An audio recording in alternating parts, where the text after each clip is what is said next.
AITA for calling off my wedding after finding out my fiancé and my cousin betrayed me. I honestly still can't believe this happened because even now it feels like some horrible reality show instead of my actual life. About a year ago, I thought I had everything figured out. I was 28, engaged to a man I'd been with for 5 years, planning a beautiful wedding, and finally feeling like life was settling into something stable and happy. My fiancé, Chris, was the kind of person everyone loved instantly. Funny, outgoing, charming without trying too hard. He got along with my family so well that sometimes I joked he was closer to them than I was, especially my cousin Rachel. Rachel and I basically grew up together. Our moms are sisters, and because our families lived so close, she was more like a sister than a cousin. We survived high school drama together, went on family vacations together, and even talked about being each other's future maid of honor when we were kids. So when I got engaged, asking Rachel to be part of the wedding felt automatic. At first, everything seemed perfect. Wedding planning was stressful, sure, but also exciting. Rachel helped me pick decorations, went dress shopping with me, and constantly reassured me whenever I got overwhelmed. Meanwhile, Chris acted like the perfect fiancé. He'd surprise me with flowers randomly, tell everyone how lucky he was to marry me, and constantly talked about our future kids. Looking back now, I think the worst part is how convincing they both were. About 4 months before the wedding, little things started feeling off. Chris became weirdly attached to his phone and started taking it everywhere, even into the bathroom. Rachel suddenly wanted to hang out with him constantly under the excuse of helping with wedding stuff. At first, I didn't think much about it because they'd always gotten along.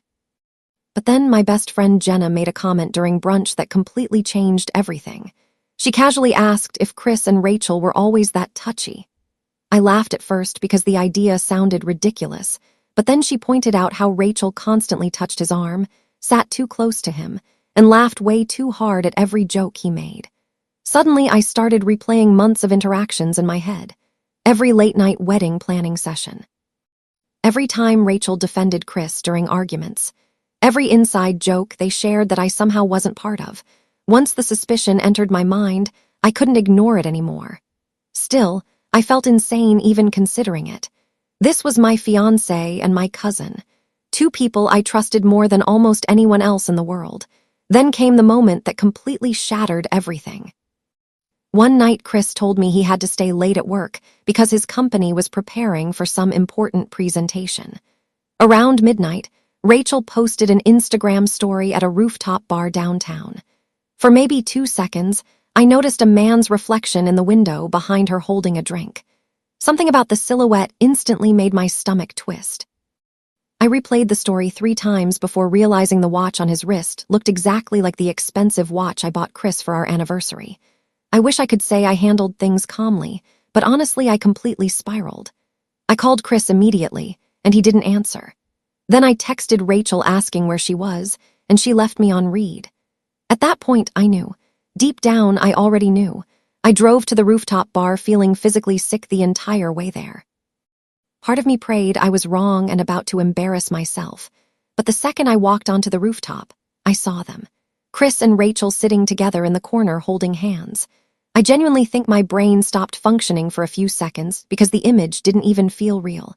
Then Rachel leaned over and kissed him. I remember dropping my phone on the ground because my hands started shaking so badly. Chris looked up first and immediately went pale. Rachel turned around and literally froze in her seat. Nobody said anything at first. The silence honestly felt louder than screaming. Then Chris started trying to explain everything at once. He claimed they didn't mean for this to happen. Rachel burst into tears, saying they never wanted to hurt me. But the thing that completely broke me was finding out it had been going on for almost a year. A year. That meant while I was trying on wedding dresses, they were sneaking around behind my back. While Rachel helped me write my wedding vows, she was sleeping with my fiancé. I asked them how long everyone else knew, and that's when things got even worse. Apparently, several mutual friends already suspected something was happening, but stayed quiet because they didn't want drama. Hearing that honestly made me feel humiliated beyond words. I left the bar without another word, and both of them blew up my phone the entire night. Chris kept begging me to meet him so he could explain. Rachel sent paragraphs about how guilty she felt and how she never meant to fall in love with him. Fall in love. I remember reading that message and genuinely feeling like I couldn't breathe. The next morning, my entire family already knew because Rachel had apparently called her mom crying hysterically after I left the bar. Instead of immediately supporting me, my family somehow turned the situation into a giant emotional circus. My aunt kept saying Rachel made a mistake. My mom begged me not to cancel the wedding immediately because so much money had already been spent.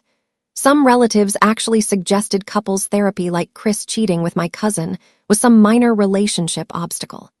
Meanwhile, Chris kept showing up outside my apartment crying and claiming he still wanted to marry me. He said the affair with Rachel was confusing and insisted he loved me more. Honestly, hearing him say that made me feel physically ill because how do you betray someone like that if you truly love them? Then came the absolute worst part. About 2 weeks before the wedding date, Rachel showed up at my apartment alone. At first, I thought maybe she came to apologize sincerely. Instead, she admitted she was pregnant and didn't know if the baby was Chris's. I genuinely thought I was going to faint. She sat on my couch crying while explaining they'd been trying to end the affair for months, but kept falling back into it. Then she asked me not to tell the family about the pregnancy, yet because she was scared everyone would hate her. That was the moment something inside me completely snapped. For weeks, I'd been trying to stay calm and reasonable while everyone minimized what they did to me. Meanwhile, they destroyed my relationship, humiliated me publicly, and now there might literally be a baby involved. I told Rachel to leave immediately and blocked both her and Chris on everything. But the drama still wasn't over. The actual wedding date arrived. And because invitations had already gone out and relatives flew in from different states, my family decided to still host a family gathering at the venue instead of wasting the reservation. Honestly, I didn't even want to go, but my mom convinced me it would help provide closure. Worst decision ever. The second I walked into the venue, people started whispering. Some relatives hugged me sympathetically while others awkwardly avoided eye contact. Then about an hour into the event, Chris showed up unexpectedly. Apparently my dad invited him because he hoped we could talk things through. I completely lost it.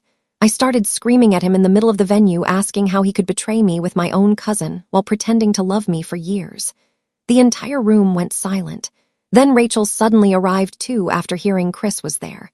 Within minutes, the reception hall turned into absolute chaos. Chris and Rachel started arguing publicly about the pregnancy while both families watched in horror. At one point, Rachel screamed that Chris promised he would leave me months ago. My aunt started crying. My dad yelled at Chris to leave. Guests literally pulled out their phones recording parts of the fight. What was supposed to be my wedding day became one of the most humiliating experiences of my life. Afterward, clips from the argument somehow spread online because one distant relative posted them to TikTok. For weeks, random people discussed my ruined wedding on social media like it was entertainment. The aftermath completely destroyed relationships across the family. My aunt and mom stopped speaking for months. Some relatives blamed Rachel entirely, while others weirdly blamed Chris more. A few even accused me of causing a scene at the venue even though it was literally my canceled wedding. Eventually, DNA results confirmed Chris was the father of Rachel's baby, and suddenly the reality of everything became unavoidable. Last I heard, they're still together, although apparently their relationship is already toxic because neither of them trusts the other anymore. Honestly, good. Sometimes people build relationships on betrayal and then act shocked when trust doesn't exist. Meanwhile, I spent months in therapy trying to rebuild my self-worth after losing both my fiancé and one of the closest people in my life at the same time. Some days I still replay everything wondering how long they laughed behind my back while helping me plan my future. But one thing I know for sure is this: canceling that wedding saved me from a lifetime of lies. Still, after all the screaming, family drama, public humiliation, and chaos that followed, part of me wonders sometimes.